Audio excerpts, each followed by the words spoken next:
aí, pessoal, eu sou Igor Lopes, jornalista especializado em tecnologia e inovação, e vocês vão cansar da minha cara e da minha voz a partir de agora, porque começa hoje o All Connected, podcast do Grupo Eletrolar, que vai trazer aqui para vocês vários parceiros, vários clientes aí, e também empresas que são muito interessantes, né, que trabalham e trazem muito benefício aí para a área de varejo B2B. A gente quer apresentar para vocês essas soluções e conversar também sobre temas que são muito recorrentes aí na vida e no dia a dia de vocês aí nas suas empresas. Esse primeiro episódio, a gente vai falar de um tema que é frequente, sim, na conversa de todo mundo dentro do varejo, que é Omnichannel, né? Quem não ouviu falar dessa palavra, quem não conversou sobre isso ainda, ou quem não está traçando estratégias para poder trabalhar o Omnichannel dentro das suas empresas. A gente vai conversar muito sobre isso agora, com os três convidados que eu tenho aqui na mesa dessa vez, que é o Fernando Cabral, diretor de novos negócios para a América Latina da Just. Prazer ter você aqui com a gente, Fernando. Prazer, obrigado pelo convite. A Helena Costa é diretora de B2C e sucesso do cliente da Infracommerce. Prazer falar com você também, Helena. Muito obrigada, prazer falar com vocês também, Rodrigo, Fernando. E o Rodrigo Guerra, que é superintendente de tecnologia e inovação na Gocil. Prazer também ter você com a gente, Rodrigo. Obrigado pelo convite, vai ser uma honra aqui debater o assunto com todos os especialistas. Vocês já viram que o Rodrigo tem toda a pose de radialista, né? ele já tá acostumado com o rolê. Pouco. Boa. Bom, pessoal, como eu falei, né, Omnichannel, acho que todo mundo está discutindo isso, todo mundo está pensando ou tentando traçar a melhor estratégia para poder trabalhar o Omnichannel, mas vocês veem o Omnichannel sendo feito de fato, assim, dentro do que é a teoria hoje no Brasil? Quem começa? Primeiro as damas? Todo mundo Sempre. olhou?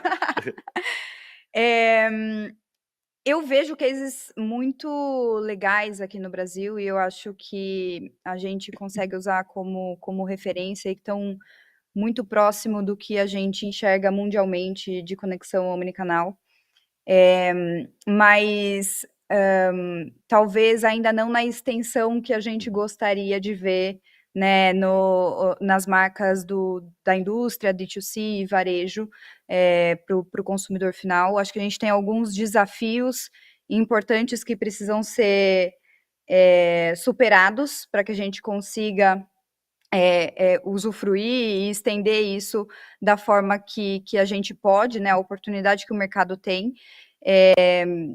Desafios culturais, eu acho, né? A gente está numa posição geográfica, talvez, que as marcas mundialmente precisam aumentar um pouquinho o foco, né? Talvez agora com a diminuição do movimento da Ásia, a gente está começando a ter mais foco no mercado emergente latino-americano, para a gente começar a explorar mais, né, essa gestão omnicanal.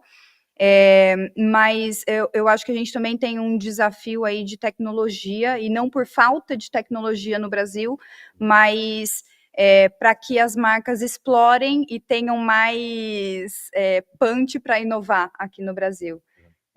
Então, acho que são os dois principais pontos para a gente começar a explorar, mas se a gente pega um case Magalu, por exemplo, aqui no Brasil, que já tem uma extensão omnichannel muito legal, a gente pode falar um pouco mais, explorar um pouco mais esse tema depois. A gente tem referências muito boas que podem ser utilizadas para inspirar as marcas aqui no território. Não, perfeito. Você falou de desafio de tecnologia, né? Só falar um pouquinho mais de vocês três aqui, das empresas que vocês representam, né? 3 empresas aqui que trazem benefícios dentro da área de tecnologia. A gente tem a Just, que explica um pouquinho para o pessoal, assim, para quem não conhece. A Just é uma mobile analytics. Ela permite que os desenvolvedores de aplicativos, os donos de aplicativos, entendam de onde estão vindo seus usuários, onde eles estão fazendo publicidade, e qual é a publicidade que está dando certo, e depois tudo que o usuário está fazendo, toda a jornada. Então, antes dele baixar o aplicativo, depois que ele baixa o aplicativo, quando ele desinstala, reinstala, entender como que está sendo o perfil desse usuário e a jornada dele para fazer uma conversão, para fazer uma compra no seu aplicativo. E isso está o tempo inteiro na mão dele, é parte essencial do Omnichannel, já que é o celular, o dispositivo que se capta dados o tempo inteiro, claro que respeitando as normas de privacidade, né? Claro. Falando de Infracommerce, vocês são responsáveis por todo o back-end aí, né, de uma operação back-end, front-end, mas o Fernando, antes da gente começar o podcast, falou, me explica a Infracommerce em uma frase. Eu acho que a gente pode falar que nós digitalizamos canais de vendas B2C, B2B, para a indústria, né, que deseja fazer, né, o D2C e para o varejo, Hoje a gente trabalha com grandes marcas como Dior, Samsung, Motorola, que são todos os nossos clientes, e a gente auxilia ponta a ponta. Então, desde a operacionalização do e-commerce, que eu acho que é o back-end que você comentou, né? Toda a cadeia logística, supply, entrega para o consumidor final, last mile, mas também toda a estratégia e tecnologia que é necessário para você digitalizar os canais de venda, né? Físicos ou completamente digitais.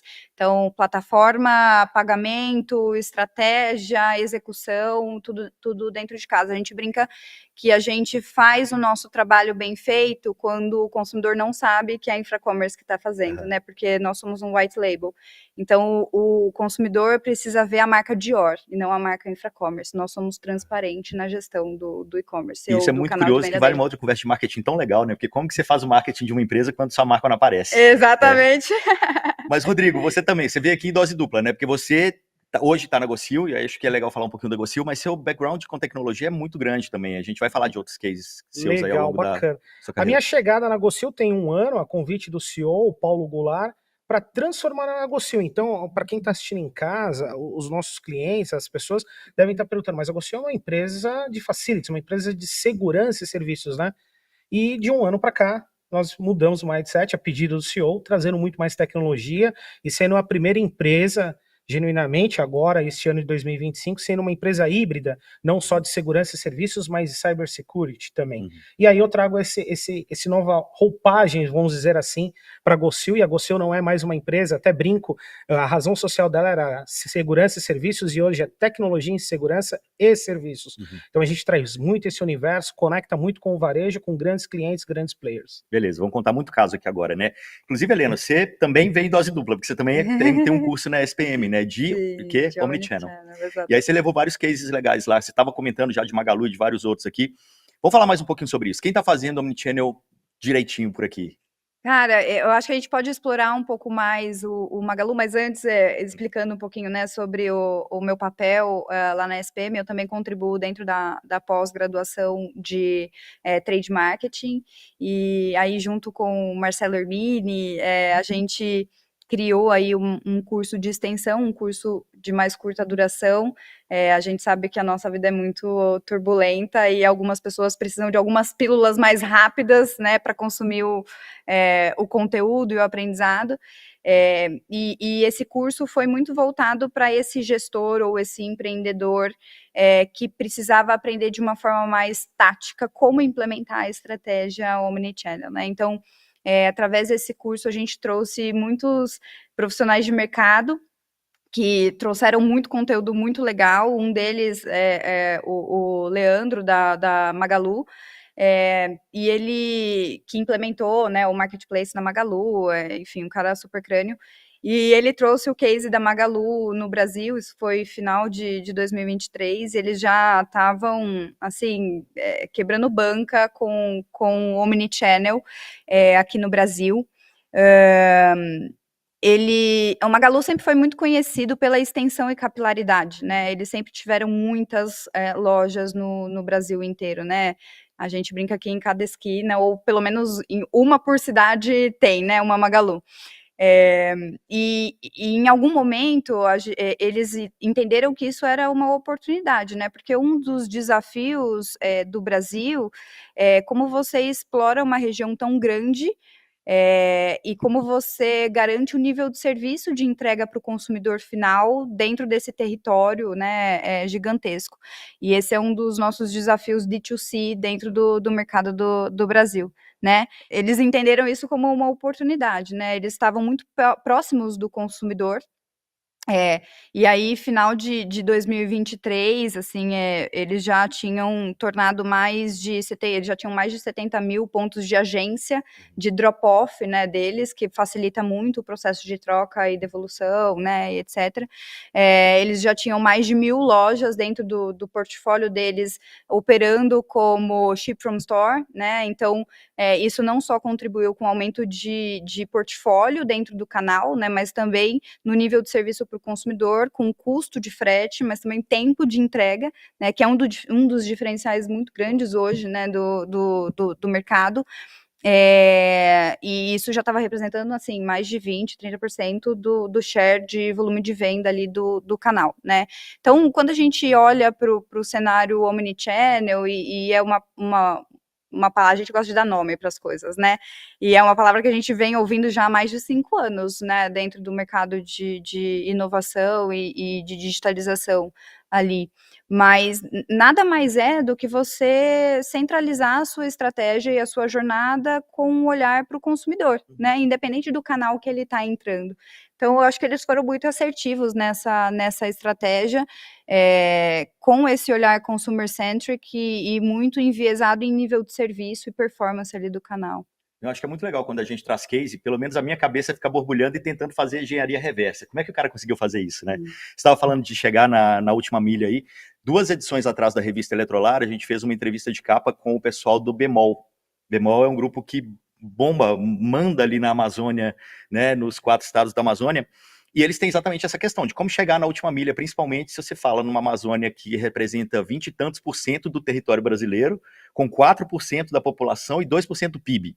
Mas você fala, não, a gente vai focar aqui porque é esse público que a gente conhece. E aí eles conseguem fazer essa entrega de uma forma muito personalizada também, né? E é um caso muito legal, se vocês quiserem conhecer mais, a gente está deixando o link aqui do lado para essa entrevista. Mas você falou uma coisa legal também, assim, que é o Brasil de vários Brasis e o compartilhamento de dados. Nesse caso, Fernando, eu acho que o brasileiro ele não tem tanto medo de compartilhar dados assim, né? Principalmente se a gente pegar com o europeu. Então, isso será que é um ponto positivo para quem quer fazer o omnichannel aqui? Para fazer o omnichannel, primeiro desafio é integrar todos os dados, é ter tudo, você saber com quem você está falando, para poder fazer uma abordagem única e fluida em todos os canais. O brasileiro, por exemplo, aquela APIzinha do Facebook que tinha quer completar seus dados com os dados do Facebook, o Brasil sempre foi o país que mais utilizava isso, porque a gente não liga de compartilhar quando a gente confia na marca. A gente está falando da Magalu, Mercado Livre, a gente confia nessas marcas, então a gente não liga. Há alguns anos, em 2021, a Apple lançou as novas regras de privacidade, onde você decide, quando você baixa um aplicativo, se você vai compartilhar seus dados com terceiros. A média mundial é de 30%, 35%. No Brasil e América Latina é de 45%. Isso ajuda muito a gente a ter esses dados, ter essa confiança, para eu conseguir cruzar quem é o meu usuário da web, quem é o meu usuário do aplicativo, quem é o meu usuário da loja, todos os outros cases que a gente estava conversando antes. Como que a gente compartilha isso? O brasileiro ele ajuda também nesse sentido o omnichannel. Então ele dá um empurrãozinho para a gente fazer mais coisas com mais dados, que é o segredo para você conseguir fazer alguma coisa, como deve ser um desafio gigantesco lá na região norte. Você estava comentando, aqui a gente tem muito mais e talvez facilite muito mais essa entrada. Inclusive, nessa última NRF, vem se falando muito de Unified Commerce, né? Que é exatamente o próximo passo do Omnichannel, onde todos os dados estão integrados, né? Só complementando aqui o Fernando, porque eu acho que esse é um próximo passo que a gente vai começar a ver aqui no Brasil. Entrando nesse tema, a responsabilidade aumenta para nós como desenvolvedores e como CTOs de segurança na questão, até no desenvolvimento de aplicativo, nas políticas. É legal dizer para todos os consumidores que a política existe, mas o brasileiro ele não tem o costume de ler, né? Quantas políticas de área, textos longos, eu vou lá e só rolo a barra de rolagem lá para o final e dou o concordo e aceito, né? Tudo. Então é assim, a responsabilidade de fato, Igor, aumenta muito para nós de entregar de verdade confiança ao consumidor. Então, quando ele está ali acessando, como ele disse, o Mercado Livre, uma Shopee, a própria Magalu, as suas bases, o grupo Via Varejo, de fato, nós temos que fazer, na essência, a segurança. Aquela parte de tecnologia, de todo o tratamento de dados, para garantir o cliente, porque o nosso consumidor, de novo, ele rolou para baixo e só clicou em aceito. Exato. Agora, eu gosto de casos de uso. Fala mais de casos de uso aí da Gocil, assim, como que vocês têm trazido essa segurança para os clientes? Bacana, nessa parte aí nós temos um case bacana de uma cervejaria, tá? Que nós fizemos um case até próximo aqui do nosso estúdio, que foi na Vila Madalena. Essa empresa nos consultou para poder fazer o mapa calor dos seus clientes e qual era a transição que eles faziam nos bares, tá? E aí a gente vai chegar lá na frente qual era o objetivo. nós acabamos aplicando alguns equipamentos, alguns gathers, uns roteadores nas geladeiras dessa empresa, e com isso nós captávamos os dados através do Wi-Fi, ou seja, dos dispositivos dos clientes. E começamos a criar a curva ABC e criamos o mapa calor e tempo de permanência e trânsito entre os bares que aquela cervejaria tinha suas geladeiras, o seu ponto de venda ali ligado ao comércio. Com isso, em 2 semanas, nós tínhamos o volume, a volumetria e como é que eles iam se preparar para uma ação comercial no carnaval. E aí essa ação comercial também foi dada ao antigo bar que nós tínhamos aqui em São Paulo, Wall Street Bar, que tinha a variação, né, como o modelo da bolsa de valores com a precificação da cerveja. Então, com o mapa calor e a permanência, por que eu, Rodrigo, fico muito mais tempo no bar A do que no bar B? Qual é o atrativo dele? É comida ou é só os nossos preços? E uma forma de trazer uma balança, uma linha tênua para todos os clientes, e eles aumentaram as vendas em 30% e alcançaram novos clientes, novos bares que ali eles não estavam. Porque da pandemia, quando a gente fala muito sobre Omnichannel, enfim, tudo, nós aceleramos muito, foram mais de 8, 9, 10 ondas que surfamos, porque a pandemia nos fez isso. Então, as grandes cervejarias perderam um pouco do seu cliente para fabricações de cervejas artesanais. E aí, por sua vez, esses cervejeiros artesanais começaram a entrar num lugar onde eles não estavam. Deixa eu só puxar e explicar pro pessoal, quem não conhece o Wall Street Bar aqui em São Paulo, né? Acho que ele nem existe mais, né? Acho que Não, ele fechou. infelizmente não, mas era sensacional. Era Era sensacional, era incrível. Era, porque era um bar assim, que ele tinha, inclusive, no painel, assim, né? Como se fosse a bolsa, Exatamente. né? Cotação das bebidas. É, no caso. exatamente. Das E aí, mesas. quanto mais as pessoas estavam pedindo determinada bebida, mais barata ela ficava. Então todo mundo ia lá pedindo mais Incentivava para poder o pagar consumo. menos, né? Se incentivava o consumo daquela bebida. Eu acho que isso não é exatamente omnichannel, mas é o uso de dados inteligentes, né? E aí aqui a gente está falando com o cara dos dados, né? E aí como que eu faço para poder mensurar, assim, resultados desses dados coletados, né? Porque beleza, eu tenho os dados coletados, mas eu tenho que fazer algo com eles. Então quais são os KPIs? Como que você acha que as empresas devem olhar para os dados e falar, putz, tá fazendo sentido eu usar isso aqui? Ou a partir do momento que eu tenho tal coisa, me abriu a possibilidade, ou me deu uma ideia de fazer uma outra coisa. Como é que eu avalio se eu estou fazendo esse trabalho direito, sabe? Eu acho que o primeiro desafio é você ter ferramentas, as ferramentas corretas, uma atribuição de cada canal correto, entender quem está vindo por cada canal, qual é o comportamento desse usuário em cada canal, o desafio de aglutinar esses dados, você cruzar quem é o usuário da web, quem é o usuário do mobile, quem é o usuário da loja física, transformar achar um identificador único para esse usuário e conseguir trabalhar ele como um usuário único, sempre sem ferir as normas de privacidade, entendendo quem é esse usuário, apresentar uma comunicação fluida para ele, como se todos os canais, falando com o mesmo usuário em todos os canais, como se ele fosse a mesma pessoa, porque ele é a mesma pessoa, na verdade, ele não muda o comportamento dele. E daí, entendendo isso, você consegue oferecer o algo a mais. Muitas vezes, como a gente brinca, oferecer o que ele precisa antes dele saber. Então, muitas vezes, quando a gente vê uma publicidade que, nossa, estava me escutando, muitas vezes é a inteligência artificial sabendo o que você precisa mesmo antes de você ter percebido isso. Exato. Eu acho que tem uma coisa assim de omnichannel, que o que todo mundo quer fazer, você falou, né, ver a pessoa como uma só. É o que já existia lá atrás no interior, quando eu era criança pequena em Nova Era, sabe? Tipo, eu ia pra vendinha, tinha uma caderneta, que ele sabia o que minha mãe gostava, qual era a marca que minha mãe gostava, ele me mostrava tal produto que, ó, você comprou foi semana passada, acho que deve estar faltando. No final das contas, o que a gente quer é que com a tecnologia a gente volte lá atrás nesse one-on-one, né? Exatamente. Mas, e aí entra um ponto que eu acho que a Infracommerce ajuda muito, que é, eu sou pequeno, eu não tenho tanto volume para poder entregar tantos produtos assim, para ter uma operação de omnichannel, de entrega, de phygital, e aí a Infracommerce ajuda bastante empresas que têm essa característica, né? São marcas globais e muito grandes, mas claro que a gente trabalhando com 70 clientes grandes globais, a nossa escala consegue ser muito maior, né? Então, a oportunidade aqui para quem é parceiro da Infracommerce é a gente, de fato, ser um agregador de demanda que ajuda a marca, o varejo, D2C ali, a ganhar escala, né? E aí isso não entra só na frente, obviamente, de custo, mas também de expertise, né? Você trabalhar dentro, e aí eu falo com uma perspectiva de quem está há 10 anos já na Infracommerce, trabalhar com um parceiro que tenha tanto tempo de expertise de mercado, ajudando essas grandes marcas a desbravarem o mercado de digital através de inovação, né? Eu acho que isso pode contar muito pro lado positivo. E com relação, acho que vocês estavam trazendo um ponto importante sobre dados e a personificação da pessoa, né? A gente agora está cada vez mais entrando na personalização ao invés do tratamento em massa do consumidor. E usar de inteligência artificial para isso é a chave, eu acho, né?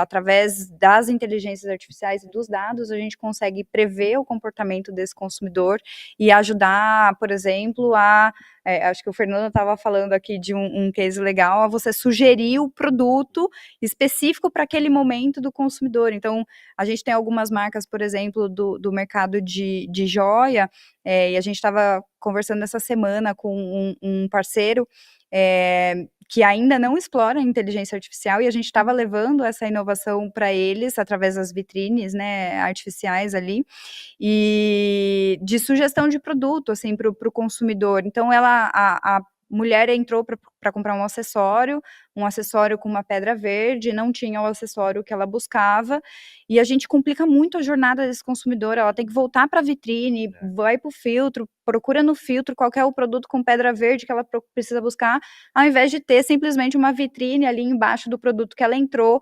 sugerindo outros produtos com pedra verde que ajudariam ela nessa jornada, né, nesse processo de busca. Mas isso antes era muito difícil. Agora, com a inteligência artificial, é possível você medir todos esses dados, aglutinar eles e ter em tempo real.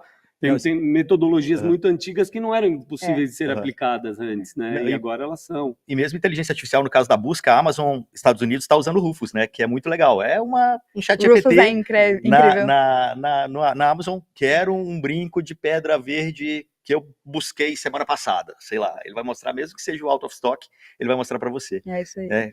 Mas tem tanta tecnologia no mercado já, né? E às vezes existe uma crença de que eu preciso despender muito dinheiro para desenvolver uma tecnologia própria. Eu acho que eu comentei um pouquinho no começo. O Brasil tem tanta tecnologia legal que a gente tem a oportunidade de usar e a gente deixa de explorar por medo de inovar, né? Medo de errar.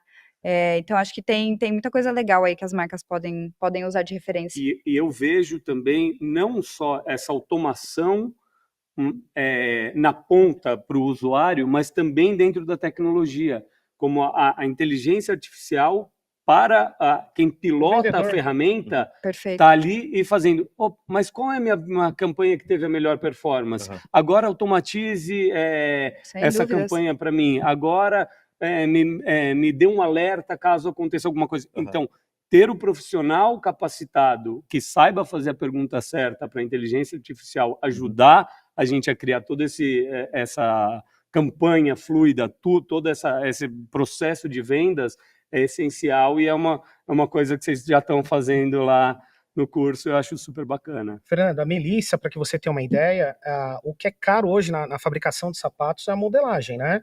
A forma do pé, ela sai muito caro.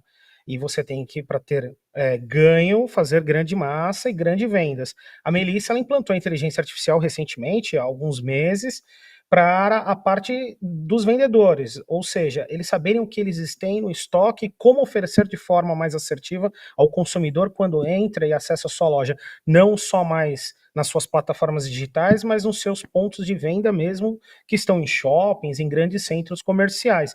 Isso é super interessante, ou seja, a vendedora, quando ela traça ali 3 perguntas que ela fez ao cliente, nichadas, a inteligência cruza os dados e fala assim, lá no estoque você vai buscar este calçado para apresentar para o consumidor. Então tem tudo muito a ver. A inteligência artificial, ela vem aí de uma forma generativa, né, de autoaprendizado constante, e aí o trabalho é muito agregador junto ao N-Channel. A gente tem um produto lá na Infracommerce, e aí conectando com o ponto do Fernando, que é sobre o desafio do back-end para você operar tudo isso, né? E quando você está operando múltiplos canais, todos conectados, um dos desafios que a marca tem é o que eu tenho que mandar de mercadoria para cada um desses canais, né? Qual que é o melhor mix de produto mais assertivo para eu não tem estoque parado, né? overutilizar o metro quadrado de uma loja física, que é muito caro, né?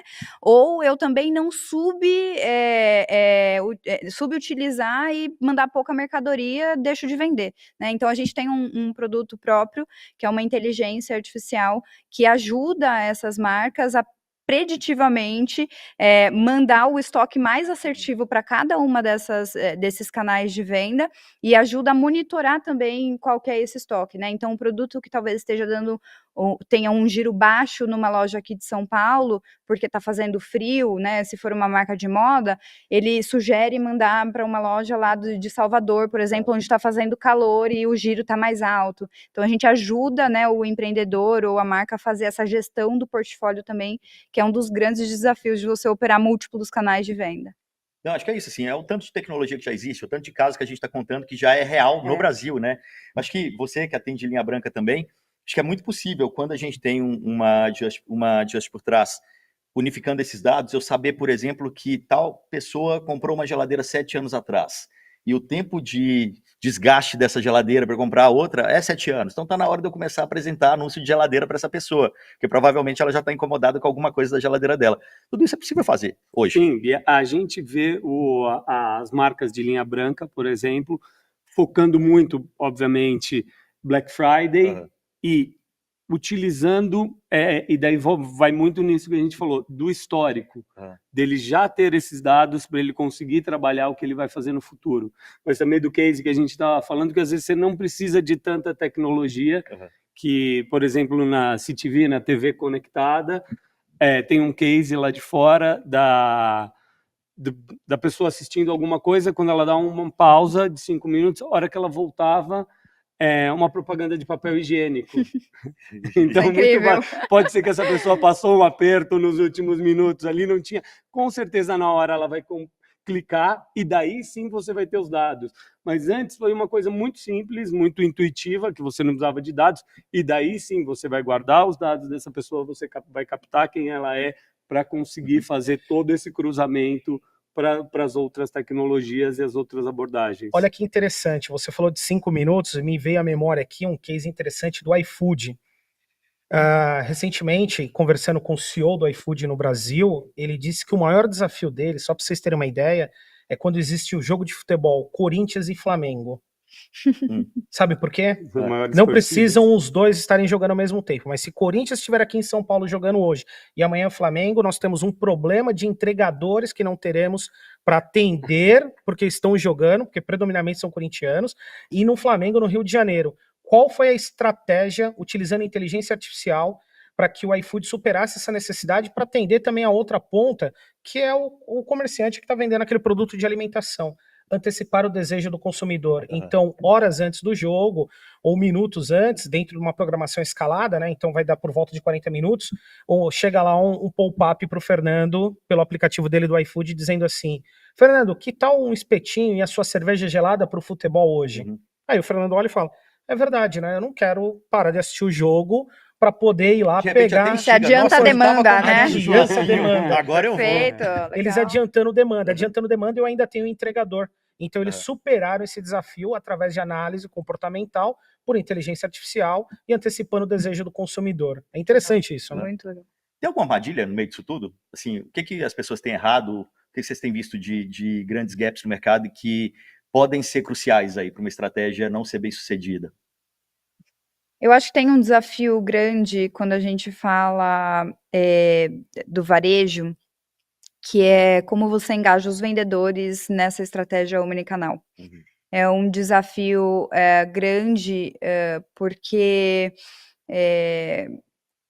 o interesse próprio, ele muitas vezes também está em jogo ali, né? O vendedor que ganha comissão em cima de determinada venda, né? Parte do ganho dele tá nele fazer essa venda. E quando a marca ela não combina a estratégia dos seus vendedores com uma meta única, muitas vezes existe uma canibalização. Então, esse é um dos medos, inclusive, de muitas marcas de entrarem no omnicanal, né, e olharem todos os seus canais de venda de uma única forma, porque os seus times de vendedores competem entre si, né? A galera do wholesale está competindo com a galera do varejo, está competindo com a galera do marketplace, e a estratégia que eles implementam em cada um desses canais são concorrentes, ao invés de, né, são conflitantes ao invés de convergentes. Então, acho que um dos desafios, mas também uma forma de você impulsionar a sua estratégia omnicanal é você garantir que o seu time de venda tenha uma estratégia unificada e que todo mundo esteja olhando para o seu indicador de uma forma unificada e todo mundo ganhe com a venda né, da marca como um todo e não só da sua venda ali individual. E até para isso a gente tem tecnologia que ajuda, e vamos trazer aqui no podcast também, a gente tem a DOTS, por exemplo, e a CRM Bônus. Ah, perfeito. O CRM Bônus um super ataca case. exatamente essa questão, né? Exatamente. Eu fidelizo o cliente, a partir do momento que ele voltar, pode ser até com outro vendedor que vai atendê-lo, ele sabe que veio dessa pessoa que me indicou, e ele voltou porque ele foi bem atendido, e por aí vai. Exatamente. Então, fica de olho aí, a gente volta em breve também com mais episódios aí com esses dois players aí do mercado. Então, eu acho que uma das armadilhas também é não se basear em dados e em suposições de como o mercado trabalha. Eu ouvi uma palestra, não me recordo o nome dele, mas ele era um líder de user acquisition, de aquisição de novos usuários do Rappi, e foi para uma empresa na China de viagens. E daí ele falou, bom, como que se compra uma viagem? Você vai lá, compra passagem, daí você busca o hotel, não sei. O perfil lá do jovem é totalmente diferente. Eles veem o hotel que os influenciadores vão, ficam esperando uma promoção, agendam uma noite, as outras, todas as noites que eles ficam, eles agendam o lugar mais barato possível, e daí eles vão atrás da passagem. Então, ele estava montando uma estratégia completamente diferente. Uma lógica. Ele não tinha esses dados, e ele estava como ele conhecia que o Ocidente trabalha, todo mundo trabalha. Então, ele não estava se baseando em dados, ele não estava usando o analytics correto. Então, pressupor que o cara foi no banheiro é fácil. Agora, pressupor como que é o comportamento de um usuário pode ser muito mais complexo. Então, tem que se usar dados. Eu acho que essa é uma armadilha muito grande que pode cair. Você trouxe 2 exemplos da China, né, da Ásia. Até que ponto você acha que faz sentido a gente olhar para a Ásia como referência, como tendência? Porque se a gente pega, por exemplo, live commerce, é um pouco disso que você acabou de falar. Assim, a forma do asiático usar o live commerce é completamente diferente do ocidental.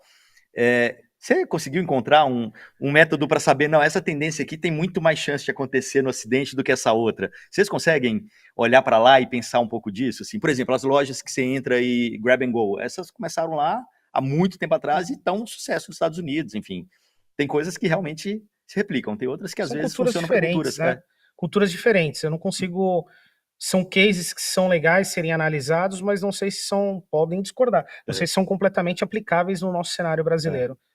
Teve uma vez que me falaram, me deram uma defesa do live commerce, porque não funciona aqui, que o chinês, ele tinha aquela coisa de não ter canais para poder conversar com as pessoas, né? Não tinha muita rede social, não tinha muito disso. Então, quando veio o live commerce, foi o momento deles se expressarem. E o brasileiro já tinha 1000 canais aí para se expressar. A gente, desde o Orkut que a gente estragou lá atrás, a gente já estava acostumado a falar na internet as abobrinhas todas, né? Exato. Então, foi uma das defesas que fizeram para mim. Falei, talvez, né? É um momento que eles tiveram de, enfim, se expressarem, né? E venderem da forma que eles gostam de vender e falar um pouco da cultura deles e tal.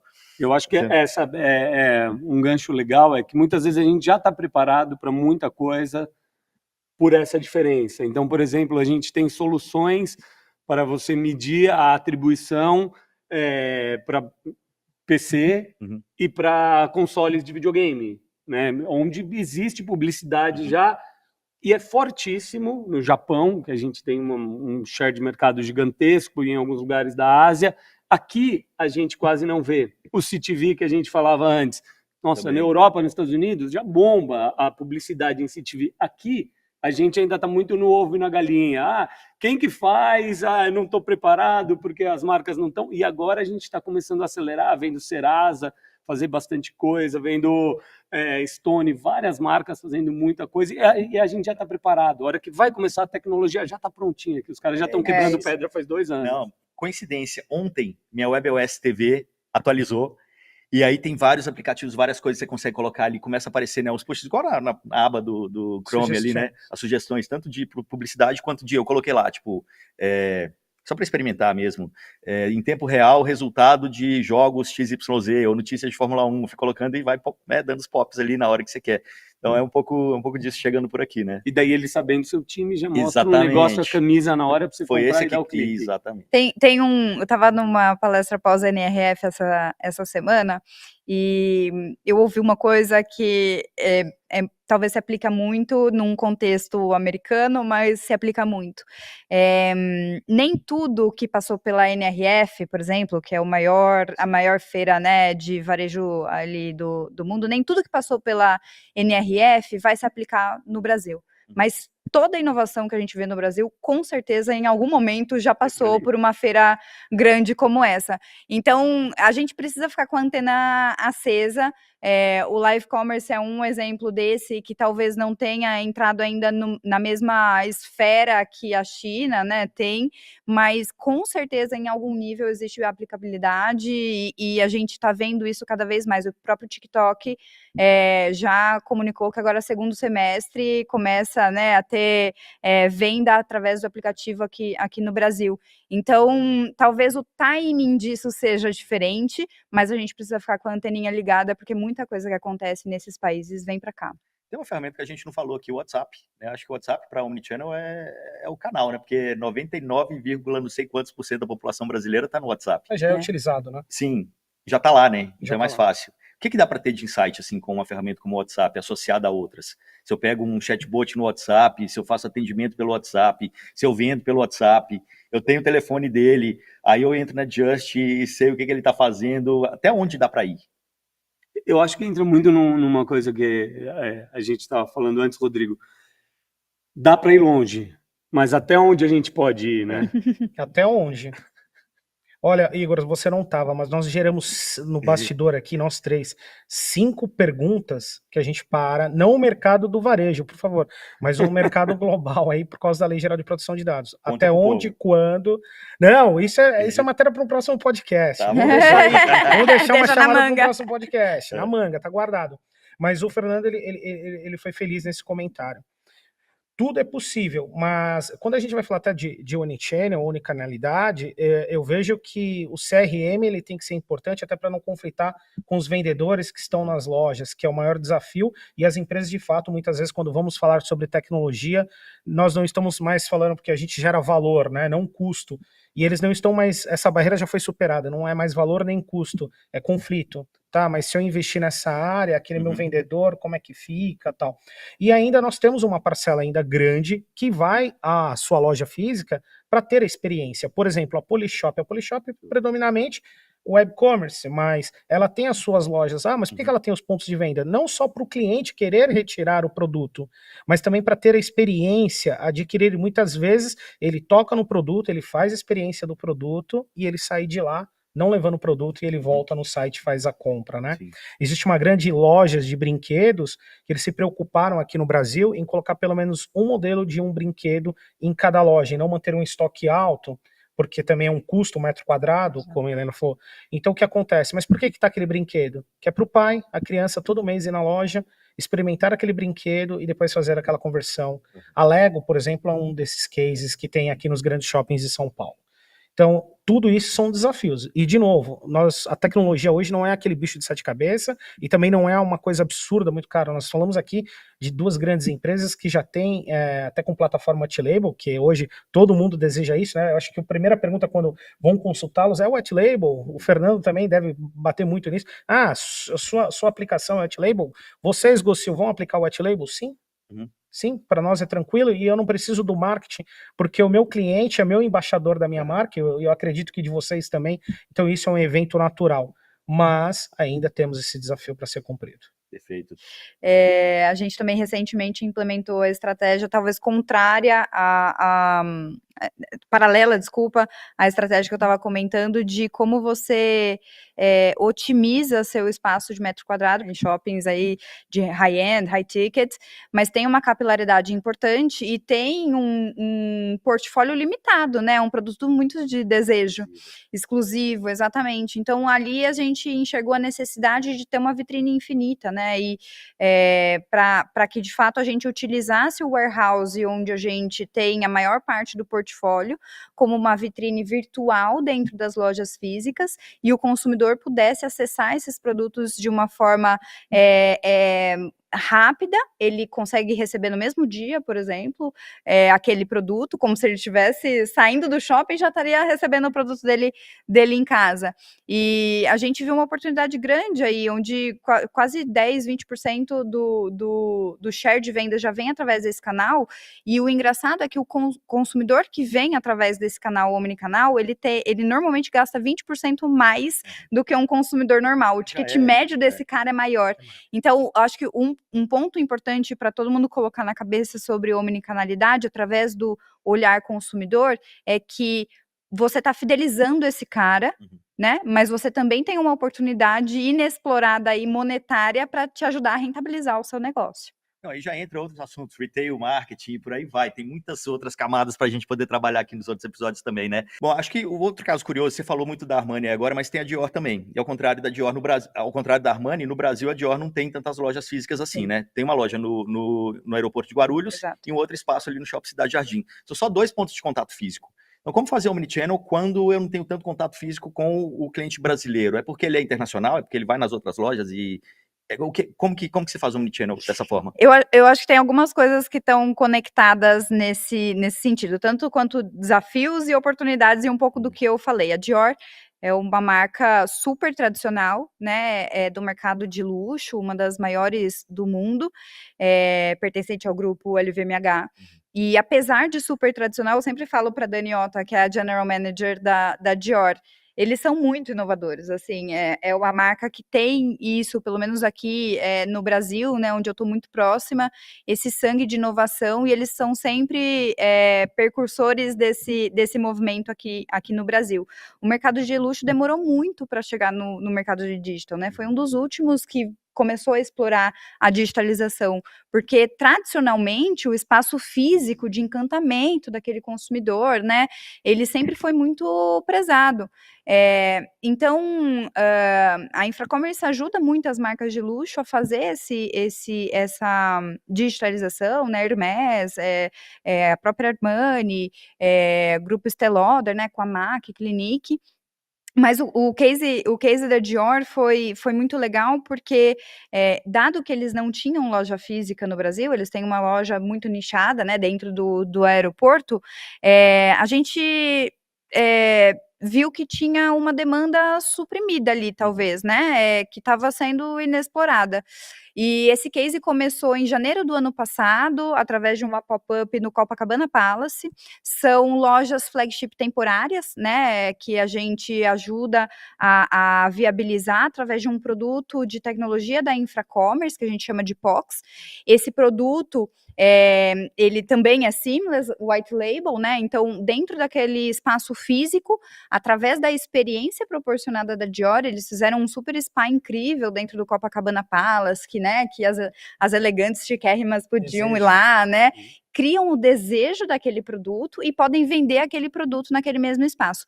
E esse case foi tão legal e teve um sucesso tão grande, assim, não só pela experiência, que é muito importante para o consumidor, mas a performance desse canal, que a gente já está na terceira modelo, né, implementado agora com a Dior. Tem um espaço físico hoje dentro do Cidade Jardim, é uma pop-up de 6 meses que a gente está operando, e acho que isso vem ajudando a marca a entender essa demanda suprimida que talvez estava sendo inexplorada, e a gente consegue ajudá-los através dessas flagships transitórias ali deles, omnicanal. Então está sendo bem legal esse case. E no final uma grande resposta, tá aí você varejista não há conflito entre omnichannel e o seu ponto de venda lá na ponta. É isso Acabou aí. de fazer a união das duas partes, não precisam brigar mais. É Com isso. certeza. E aqui, mesmo que seja um exemplo de indústria da moda, acho que varejo é varejo, né? Sempre. Acho que tudo que a gente está falando aqui vale para todos. Assim, é até legal a gente ver insights de mundos que não são tão próximos aos nossos, porque de repente o cara tem uma visão diferente. Né? Inspirador É também, inspirador, né? é. A gente consegue usar isso de É. case, com certeza. Pessoal, a gente está chegando ao fim do nosso tempo aqui, mas tem mais alguma tendência que vocês gostariam de falar? Algo que de repente passou batido, que vocês pensaram, putz, é legal trazer de insight? Eu acho que a tendência mesmo a visão do MMM, o Mixed Modeling Marketing, né? Você vê todos os seus canais de marketing num lugar só, e qual está sendo o impacto de todos esses canais nas suas campanhas, na conversão. Isso também é uma teoria já dos anos 60, mas era muito difícil de ser mensurada. Hoje, com a inteligência artificial, é algo que está sendo muito visto também.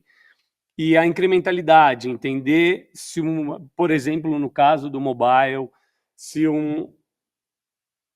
uma pessoa, se um usuário, ele ia baixar de qualquer forma a sua aplicação e a gente está atribuindo isso para algum canal, mas a gente, com todos os dados que a gente tem, de globais, de usuários similares, a gente entender, esse cara ele ia baixar de qualquer jeito. Olhar o futuro, esse cara ia converter daqui 14 dias ou não vai? Então, usar essa inteligência artificial para pegar as coisas do futuro. Perfeito. Big Data. Big Data, exato. Eu diria que talvez a gente vem falando muito de inteligência artificial, a gente falou muito aqui, mas no Brasil acho que a gente está explorando pouco ainda esse mundo de inteligência artificial, e nos próximos 2, 3 anos eu acho que a gente vai ver muita coisa nova através de inteligência artificial. Mas eu acho que isso vai escalar num nível assim inimaginável. Mas é importante a gente sempre se lembrar que a máquina não vai substituir o humano, muito pelo contrário, a gente precisa se transformar, né? A gente precisa aprender a perguntar, a gente precisa usar a nossa capacidade criativa para auxiliar a ferramenta, né, nos nossos desafios. Então, acho que a gente vai usar e a gente vai ver muito essa transformação do papel humano dentro dos negócios e como a gente consegue contribuir mais criativamente. Por isso mesmo, antes de você complementar, Rodrigo, só fazer um jabazinho aqui. Por isso mesmo, uma das mudanças da Eletrolar esse ano, do evento, né, da Eletrolar Show esse ano, é a Solutions Village. A gente vai levar para lá várias empresas de tecnologia para que você que passe pela Eletrolar, seja expositor, seja visitante, entenda como a tecnologia pode ajudar, né? Então, fica o convite aí para já entrar em contato com o time da Eletrolar para saber como participar da feira, porque eu acho que esse ano vai ser imperdível. A gente está saindo de um pavilhão de 37 mil metros quadrados para um de 70 mil metros quadrados. Só aí você tem uma ideia da evolução da feira esse ano. Mas vamos lá, para finalizar então, Rodrigo. Bacana, voltando ainda sobre a IA, dados do setor, eu tive participando de um evento ano passado, a SEG Summit, em novembro, eu participei no painel de varejo e nós tínhamos ali grandes players, grandes impulsionadores do mercado e nem 10% ainda utiliza a IA. É muito pouco ainda, vai acelerar, então não desacredite. Ou acha que está usando o ChatGPT ali para fazer um texto. Né? E E bem importante. Eu estou inovando, né? Eu estou inovando. E complementando, o IA, ele ainda precisa alucinar para depender do humano, para cada vez mais o seu aprendizado e ser mais assertivo. Então, também não acho que o IA vai dominar o mundo ou vai impor regras sobre o humano. Jamais. Por isso que ela já foi feita com um propósito de alucinações. Então, algumas vezes, até quem já usa o ChatGPT pode fazer uma pergunta e falar, isso não tem muito a ver.